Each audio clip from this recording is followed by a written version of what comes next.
Ever set a goal, then freeze before you even start? You know exactly what to do, but something invisible held you back.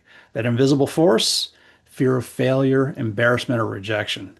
Today, I'll show you how to destroy it and finally move forward. Most people don't fail because they can't do something. They fail because they never even start. Procrastination, overthinking, avoidance, these aren't laziness, they're survival instincts. Most people are terrified to put themselves out there. At the bottom of it is they don't want to be embarrassed, also known as rejection. Back in caveman days, being rejected from your tribe meant certain death for you and your offspring. You needed the tribe to survive. Even though times have changed, your brain still hasn't gotten the memo. It still thinks subconsciously that rejection equals being banished from your tribe. Today, it just means you posted something and got no likes, but your brain doesn't know the difference. The thought of being rejected from your tribe still lights up those same fear circuits in your brain as a life or death situation. That's why it feels like such a big deal. So, step number one is to reframe failure. Now, here's the truth: failure isn't the opposite of success, it's the path to it. Every single successful person failed their way forward. Think about it: babies fall hundreds of times before walking. Nobody ever says, I guess you're just not a walker, kid. No, that baby keeps trying and trying until they finally learn how to walk. Magic formula. Failure is part of success. If you avoid failure or making mistakes, then you avoid success. So take a minute and really tune into those fears that come up for you around failure or rejection. And what we want to do is intercept those fears and relabel them, not as threats, but messengers. Get in the habit of asking yourself, if this fear was trying to deliver a message to me, what would that message be? What's it trying to alert me to? And is this a real threat to me? Just deciphering those messages can help you defuse those emotions around them. And once we've identified that message, step two is to make things worse.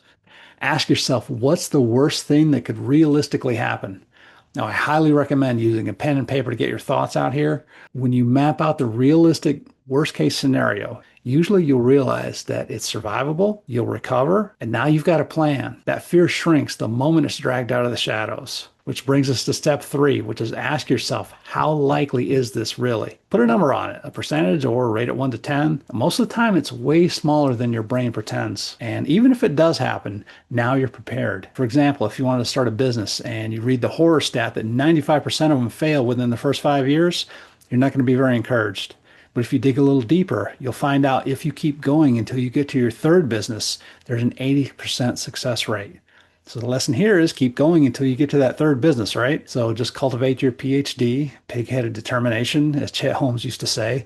Keep making intelligent mistakes and keep failing forward until you're where you want to be. Now, step four is to flip that rejection script in your head. Rejection isn't about your worth. It's about fit. Try to sell ice to an Eskimo and you'll have a challenge. That same ice could be a lifesaver for someone in the middle of the desert.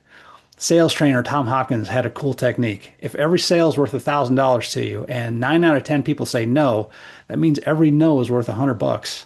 So every time you hear no, just smile and say thanks for the 100. Step five is to watch for the crabs. Have you ever heard of crab mentality?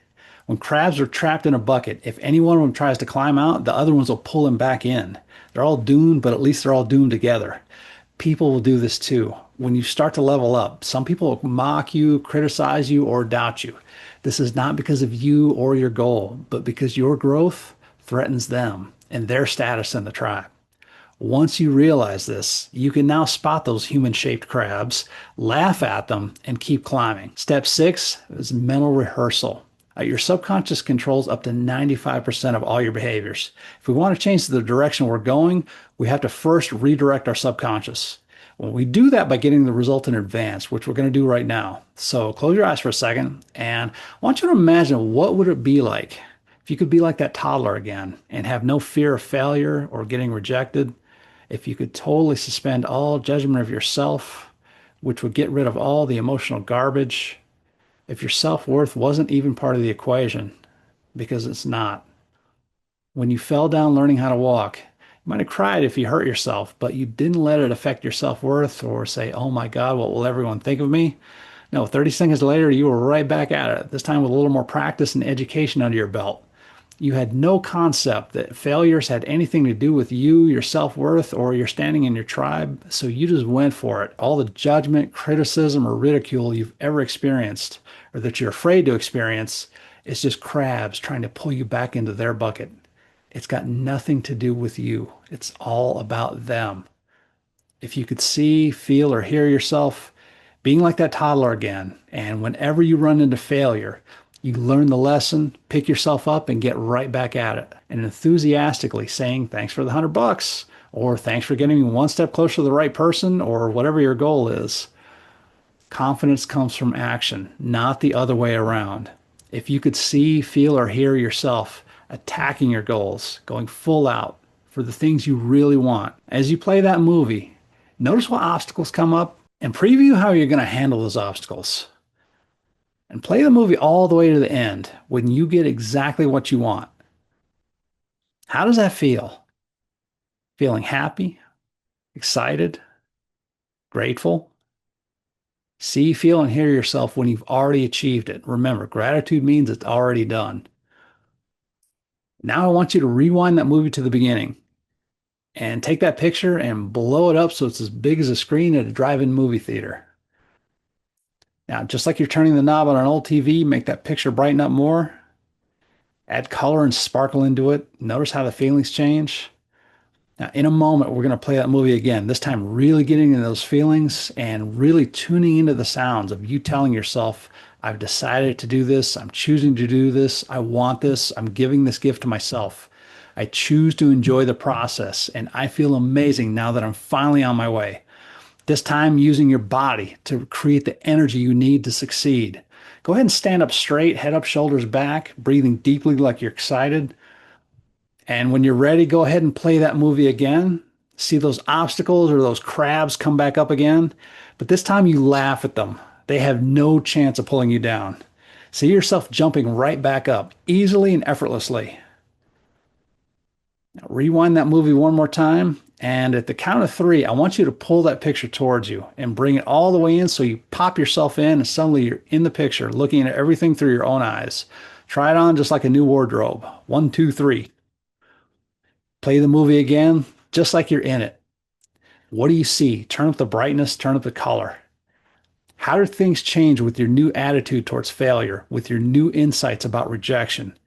How are you crushing the things that used to seem so hard to even get started? How does the new you affect the people around you? How do people react differently to you now that you carry yourself this way? What kind of example are you setting for them? What do you hear? Really tune into those sounds. What's your new internal dialogue sound like? I want this. I'm choosing this. I can't wait to get this done. What do you feel? Where do you feel that in your body? Point to it. Now feel that energy start to expand with every breath, saturating your body, traveling throughout your bloodstream. And when you know you're completely filled up with this energy, breathe it in even more.